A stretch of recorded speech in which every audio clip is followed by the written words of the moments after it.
What's up, everybody? Welcome to another episode of Turn on the Jets Live. I'm your host, Steven Zantz, joined by my co-host, Steven Russo. We are joined by a very, very special guest, the radio voice of the New York Jets, who also does plenty of work in college football, basketball, and now at the NHL for ESPN, Bob Wischusen. What's up, Bob? How you doing? Good, guys. How are you? Great. How about you, Steven? Doing very well, Bob. Super excited to have you on. Thank you so much for joining us. So I'm going to start off with what I think is kind of an easier question, but given COVID and the state of the Jets in 2020, was that season one of the most difficult that you've had to cover and call for the team? Oh, yeah. I mean, it's the most difficult we ever had outside of the year where both quarterbacks got hurt like 2 minutes into the season.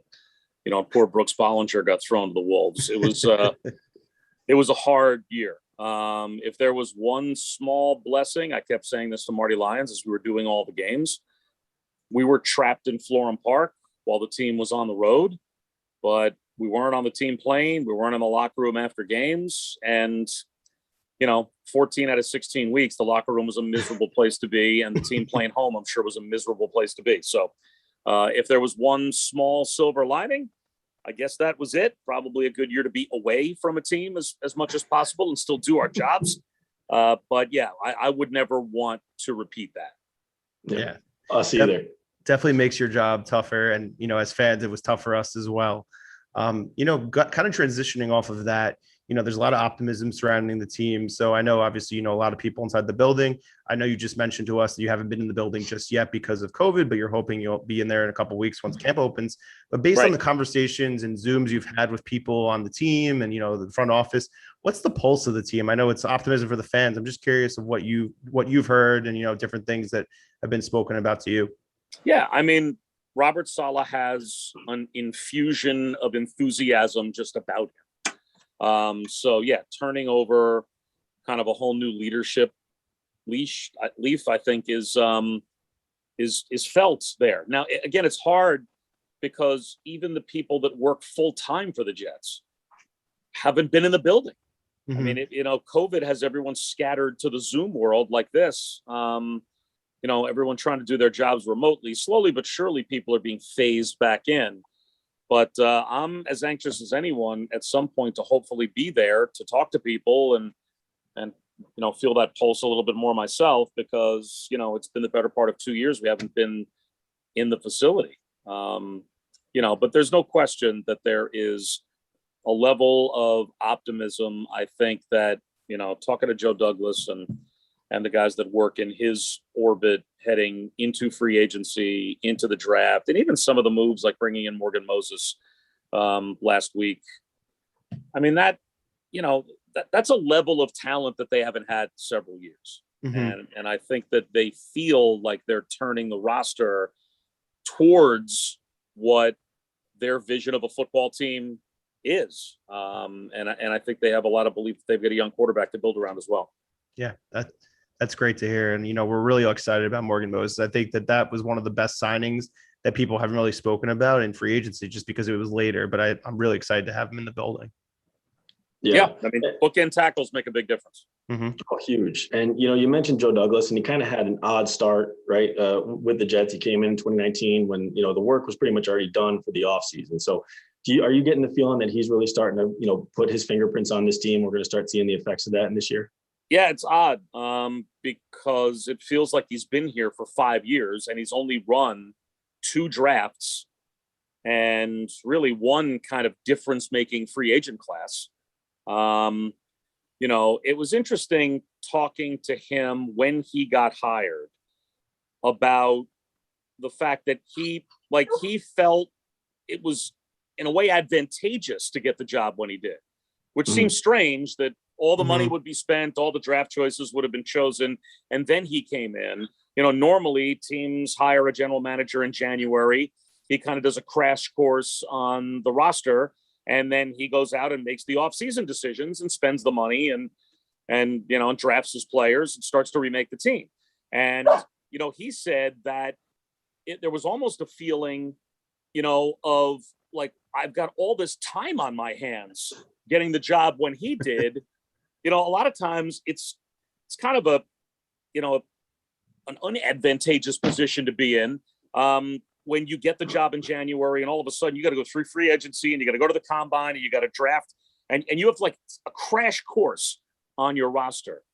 And he said, what general manager ever has a full season to watch 16 games worth of a roster before I make my decisions? You know, he was so prepared for his first offseason, he felt, because he got the job 7 months before most general managers get the job. And in an odd way, he looked at that as an advantage rather than people looking at it as a hindrance that you're being handed, you know, a roster where all the decisions have already been made. So I think he made the best of that situation. Yeah. So do you think that I think there's a sentiment among Jets fans that says that he really considered 2020 as kind of an evaluative year as well. Knowing that Adam Gase may not be around forever, he kind of looked at that as, I'm not going to put all my eggs in this basket. Let's sit there and assess again. Do you get that sense as well?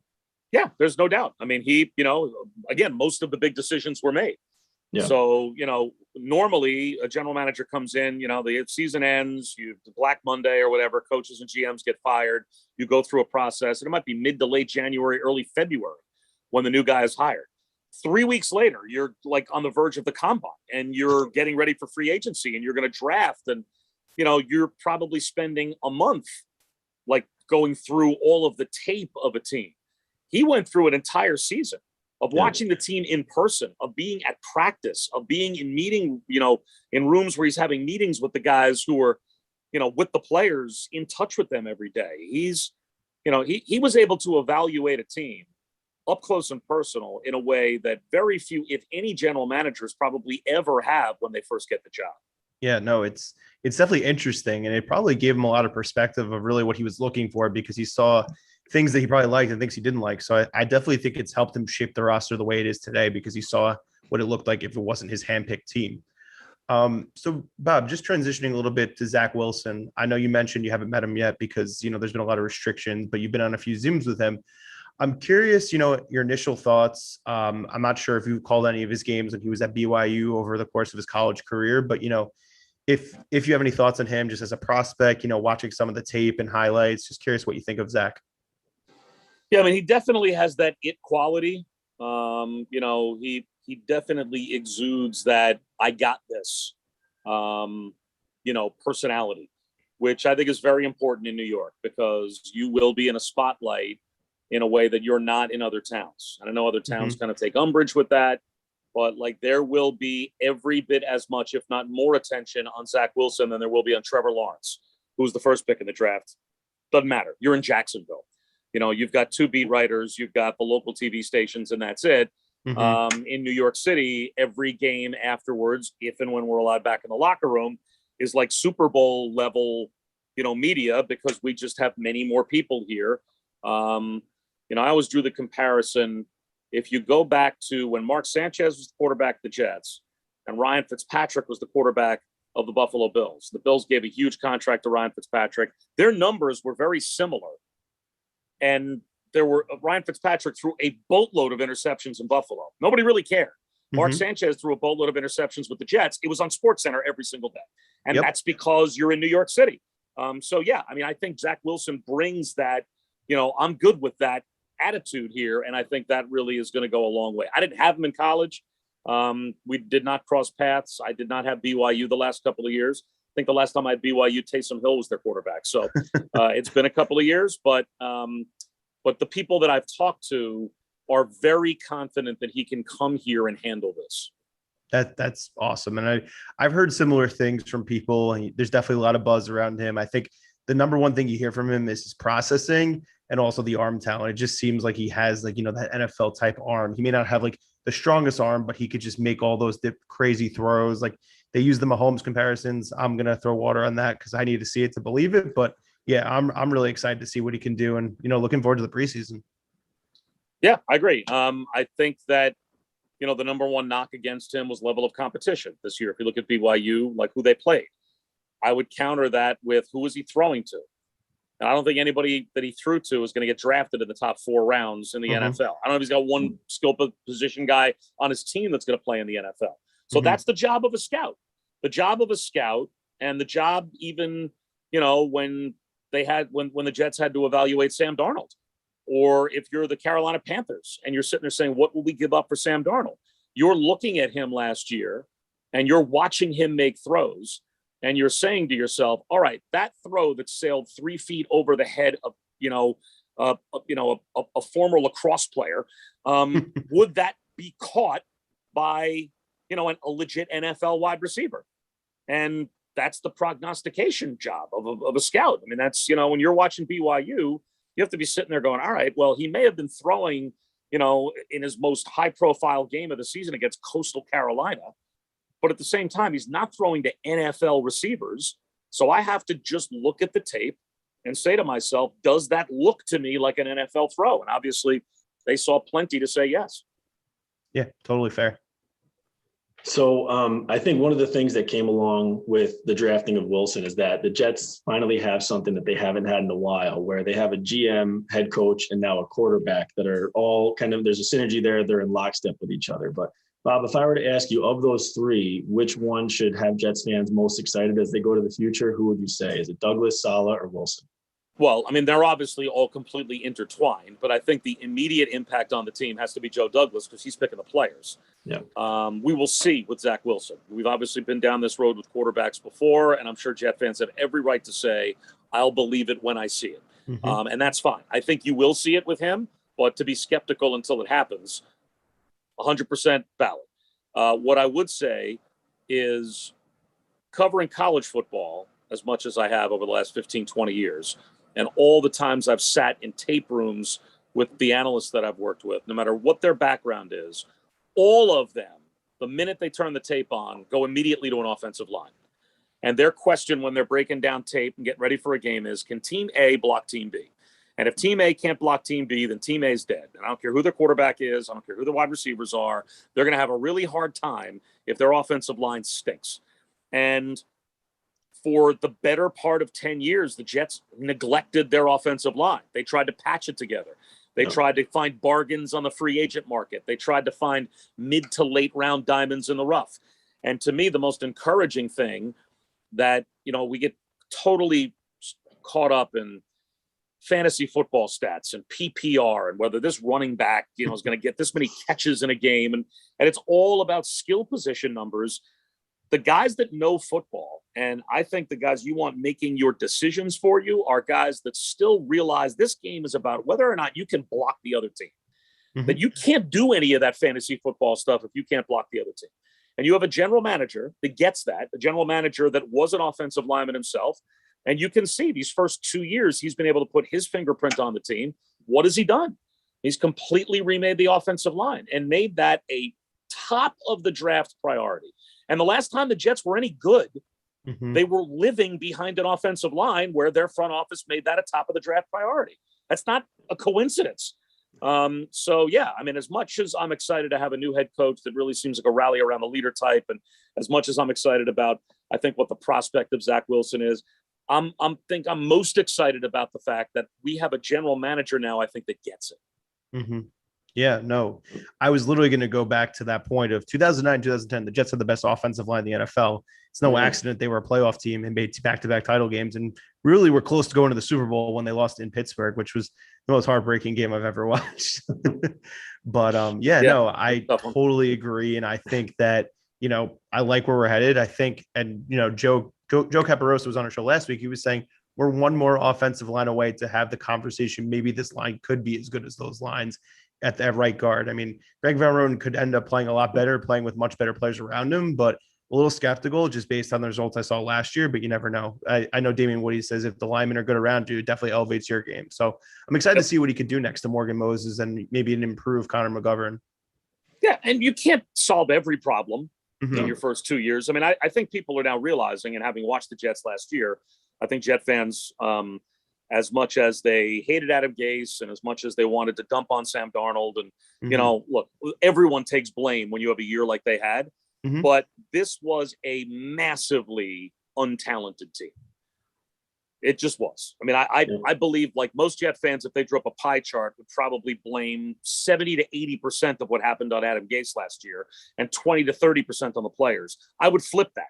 And I think Adam Gase did a bad job, and there's no way around it. But to me, 75% of what happened last season was the fact that this roster still needed a major overhaul and a major talent infusion. And, like they haven't addressed corner at all. They do have a guard spot that still needs to be addressed. They're going to have a very inexperienced backfield, most likely. And it looks like you're going to have a rookie, maybe a second-year player is kind of top of the depth chart running backs. Most people would have said running back was a big need for them in this past draft. They drafted running backs, but they're going to be young and they're going to have growing pains as well. They have a brand new quarterback. So, they're going to be young at some very important places, and they have still several positions that they have not really addressed much at all. Having said all of that, this is going to look like a radically different team, I think, than last year's team. I mean, it is going to look like a much more talented football team. Yeah, that's all we want, really. We just want to see progress. And I think that's what we're going to say at the end of the season. The team showed a lot of progress and really be optimistic heading into 2022. So I know Steven mentioned to us that he wanted to transition to a little bit more nostalgia. So I'm curious of what your favorite moment, calling the Jets has been since 2002. Before you go into yours, I'll tell you mine. I was in college delivering food. It was the 2010 season. It was when they were in Pittsburgh, not the playoff game. It was when they were there on the road and they actually won the game. I'll never forget. I got back in my car and all of a sudden I hear you saying Jason Taylor gets a safety, and that basically sealed the game. Your enthusiasm just got me so excited because I wasn't able to watch the game because I was working and delivering food. But that was such a cool moment, even though it was from a guy who really isn't a Jet. He's a Dolphin to us, and it was really weird to root for him. But just that moment, I was like, wow, I can't believe they went to Pittsburgh and won that game. Curious of what your favorite moment to call was. Yeah, I mean, probably the Bart Scott can't wait game. I mean, no one expected them to go up to New England and win that playoff game. So that was a lot of fun. And even very early on when Marty and I were together, and I remember our first year of doing all of the games together. They start off the year 2-5. They rebound and win the division on the last Sunday of the season. The place felt like it was going to crumble beneath us when they realized that their game against the Packers, it circulated through the crowd that the Patriots, of all people, had helped the Jets out and beaten the Dolphins in overtime. And now all of a sudden the Jets are playing for a division. To call a 41-0 home playoff game. I remember walking out of the Meadowlands that day and saying to people, boy, that was a lot of fun. Like, how great was that? 41-0 home playoff game. This team's on a roll. I can't wait to do more of those. That was it. That's the only home playoff game we've ever called. This is our 20th season. We called a home playoff game in year 1, and they've never played a home playoff game since. So we've had some other fun times on the road, but I would really like to get back to what it would feel like for Jet fans at the end of a season, the season ticket holders, the most dedicated fans, the ones that are there every week, to be sitting in their seats in their stadium for a playoff game. Because I'm sure there's probably, I don't know, I mean, I'd have to ask the ticket people. I'd be really curious. It'd be a really interesting kind of Elias Sports Bureau question to ask the Jet ticket people. What percentage of the Jet season ticket holder base was at that game? What percentage of the Jet season ticket holder base has never been at a home playoff game? Because this will be our 20th year together. We've only been to one. So I have to think there's probably a pretty good portion of Jet season ticket holders that have never been at a home playoff game. That's so sad. It would be fun to get back to that, because that was a really fun day. The closest thing we've seen to that since the game you just mentioned was the last game at the Meadowlands when they beat the Bengals like 38-0. It basically was a playoff game. Yeah, it was That's a win the closest in their thing. game. Yes, the closest thing. That's it. Yeah. So I'll keep the nostalgia going here, Bob, but I want to ask you a question. So you've covered the Jets since 96, but if I were to throw what I would say the 4 best Jets teams are in that time frame, so 98, 02, 09, and 2010 in the 14 playoff, who's coming out on top and why? And then did I miss any other teams that you probably would have had in? No, those are the ones. I mean, there's really, like you said, the 2002 team that really got rolling at the end of the year and won like 7 of their last 9 games. And Pennington took over at quarterback, and it became, a feeling like maybe we've got a young quarterback that can take us. And Chad just couldn't stay healthy. Yeah. I think the best team that I've been in person to see all the games was that 98. And really the shame of it should have been 99. 1999 was, I think, the deepest, most complete, most talented, most well-coached team but their quarterback got hurt, and that was it. That was the, I mean, you hate to say it, but, and, like Bill Parcells said at the time, nobody's going to feel sorry for you. Nobody felt sorry for them. But if anybody loses their veteran franchise quarterback, and at that point, that's what Vinny Testaverde was coming off the 98 season, they really felt like the best team in the AFC in 1999. I really think they were the best team that year going in. I would have really liked to have seen what that team could have been with Vinny healthy the whole year. So I guess I would lean on 98 because the quarterback in 98 was just different level.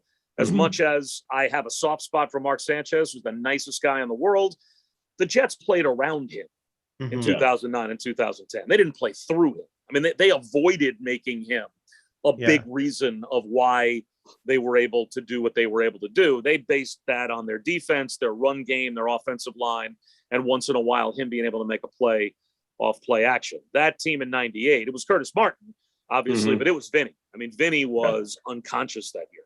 Yes. And, I think your point about 99, again, that would bring up some painful memories, but that team, they knew it, that they had the roster to go, and they made some key offseason additions. I remember they got some veterans, Eric Green from Baltimore, the tight end there. They signed Steve Atwater. They were primed for a run, and no one wanted to see the Jets down the stretch, which just shows what Bill Parcells did. Because once he made that move to Ray Lucas, I mean, I think they went 6-2 in the last 8 games that year and finished strong, and no team wanted to play them. It just shows how good that roster really was. Yeah, they were a really good team. Yeah, it was just such a shame looking back on it because Vinny, I mean, he came back after that, but he wasn't the same. You know what I mean? He just did that. That was their shot when he was still the healthiest he was going to be. And they had put about as complete a team around him as they could. They did. Yeah. Yeah, no, I was really young in 98, 99, but I've heard all the stories from my dad and also from Steven since we started doing the show together.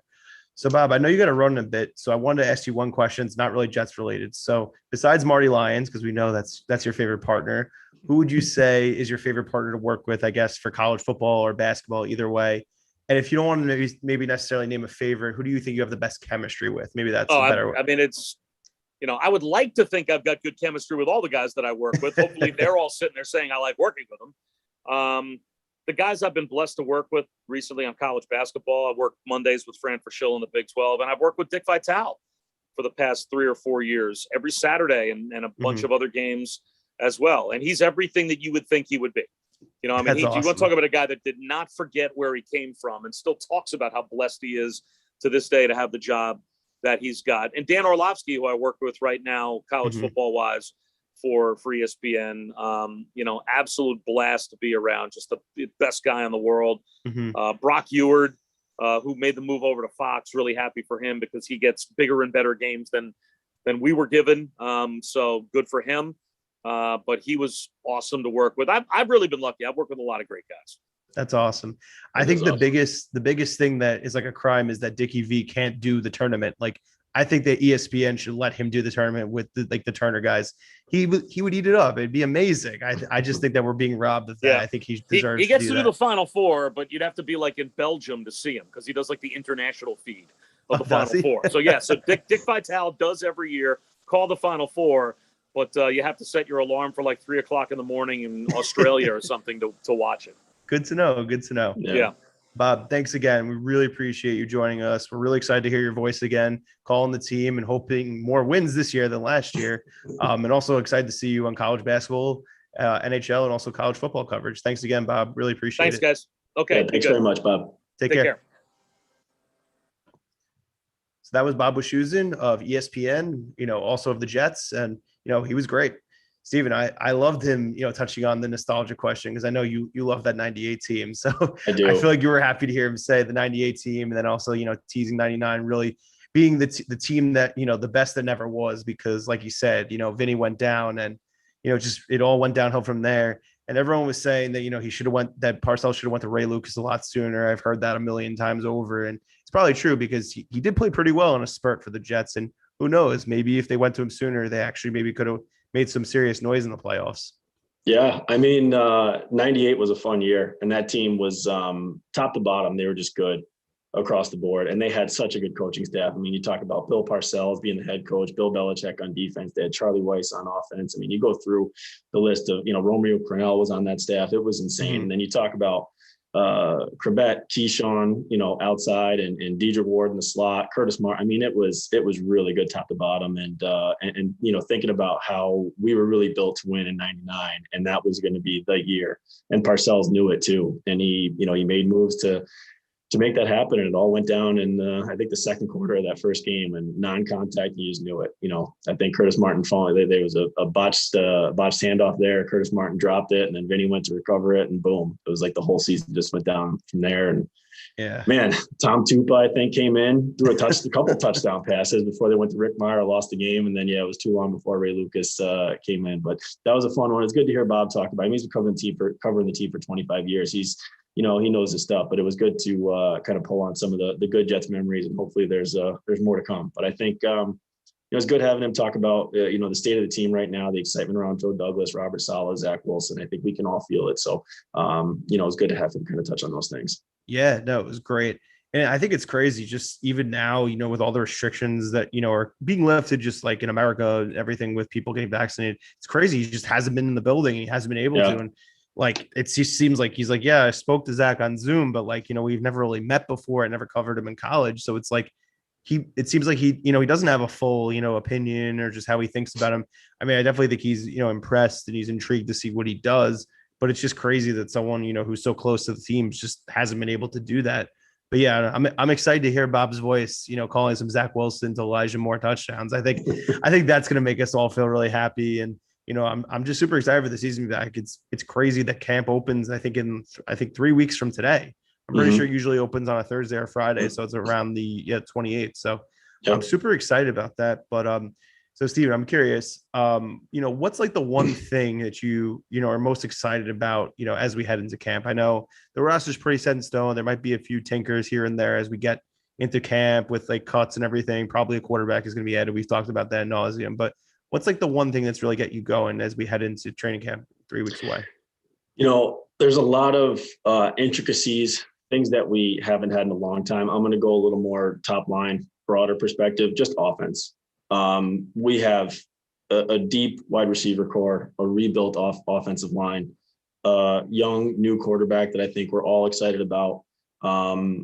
Running backs that I think we can get behind. I think that's, there's unproven players there, but I think, with this new system, and that's the biggest thing is Mike LaFleur's new system. I think that's something that all Jets fans are yearning for after, defensive coach upon defensive coach being hired and lackluster offense. And then Adam Gase for 2 years. Now we have Mike LaFleur that's coming from the Shanahan offense, and seeing what he can do and his creativity. And there's going to be some lumps and some growing pains. We got to realize that, it's a first-time coach and a first-time coordinator, but just offense. I'm really excited to see how this team comes out in week one, how they gel together over the course of the season. But really starting to, to see points and see the offense maybe outplay the defense a couple of times in training camp, as opposed to what we're normally used to. But I think that would be my answer, man. But how about you? Yeah, no, I mean, obviously all the new faces, obviously Zach Wilson's super important, but honestly, and I feel like you feel similarly about this, but maybe you just didn't touch on it. It's just Saleh. I'm excited to see the quotes. I'm excited to watch some of his press conferences throughout, training camp in the preseason.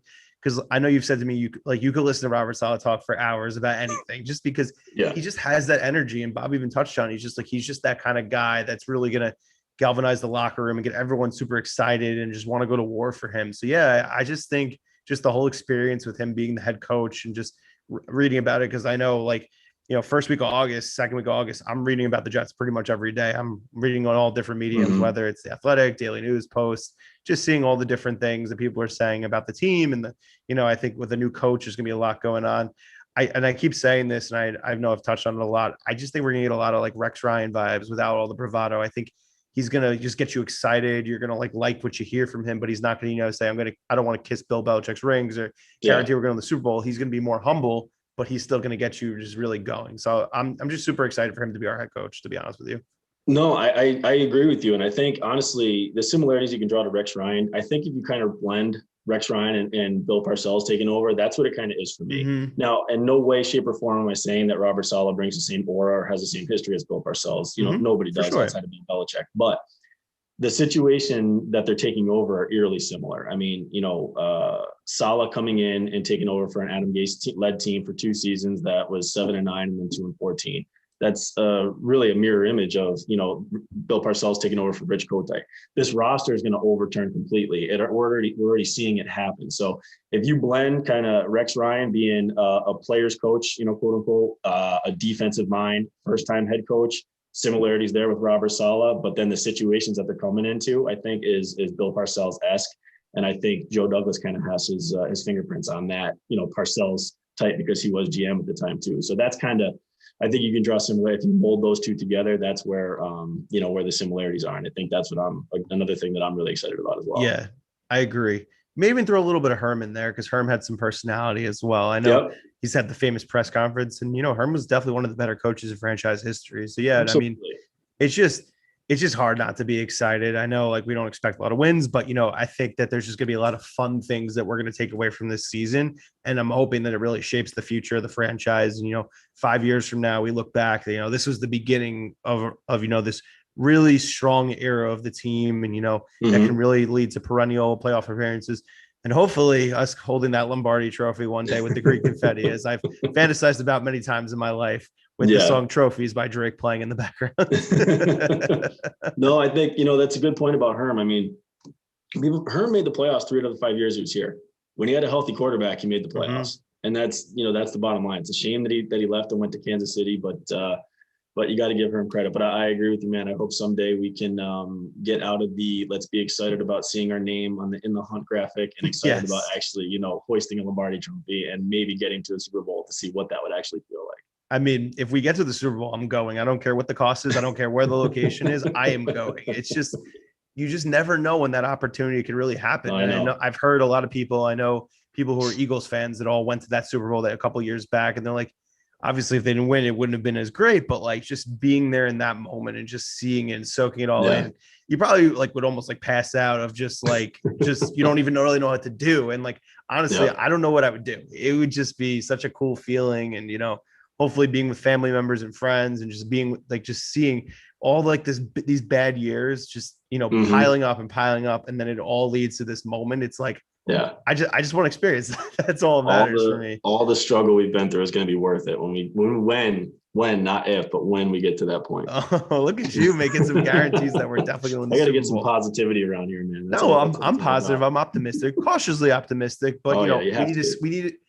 It only matters what happens on the field and, in the standings. If they win games, I'm going to ride with it. But if they're losing, I'm going to turn on them. Even as much as I like Robert Saleh and I'm hoping to like Zach Wilson, they got to win games. I know this year is kind of a honeymoon because it's a new coach, new quarterback, but the pressure's on Joe Douglas. He's got to build this team. And, we need a backup quarterback.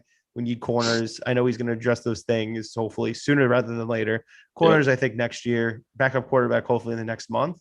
I did see that an ESPN beat writer for the Bears said that he thinks that Foles would be the guy most likely to be cut just because of the salary. So, if that happens, we have to scoop him right up immediately, because I'm terrified to know what the Mike White or James Morgan experience would be, because I saw Luke Falk and I don't see it being much better than that. Maybe a tiny bit, but my eyes burned after watching those 2 games. Yeah. The one thing I could say is I know some people have talked about it, but if we are relegated to that, then at least James Morgan, I think, will chuck it up and throw it down the field, and won't be this, check down Charlie like Luke Falk was, and just be completely handcuffed. He'll, give his guys a shot, throw the ball up, at least give us some excitement. But yeah, I'm not looking forward to, if Zach Wilson goes down, I'm not looking forward to any extended time really by anyone else, and that includes Nick Foles. Yeah, no, that's very true. But like I said, I think I've mentioned this a couple of times.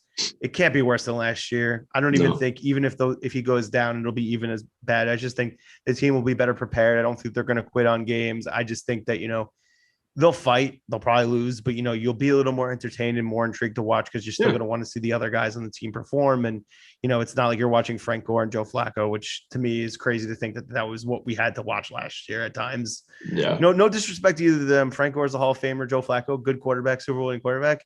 But in 2021, when they're both in their late 30s, that's not what you want to see on a football team. No, it's not.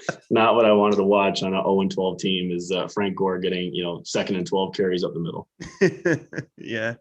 Any closing thoughts, Stephen, before, we end this episode? No, I thought it was great having Bob on. I'm glad that he jumped on. It was good to talk about the state of the team, pull on some Jets nostalgia. It's always fun. Hopefully we can get back to some of those, good thoughts and good memories relatively soon. Yeah, I'm hoping in the 2030s, we're talking about the 2020s nostalgia. That's my hope. Exactly. Yeah. But yeah, thanks everyone for tuning in. Like I've always mentioned every week, don't forget to subscribe to our YouTube channel, the Turn of the Jets podcast feed, as well as Badlands, and definitely get that Badlands merch. I love my tank top. I wore it all weekend. It was great. Take care, everyone. Thanks again. Thanks.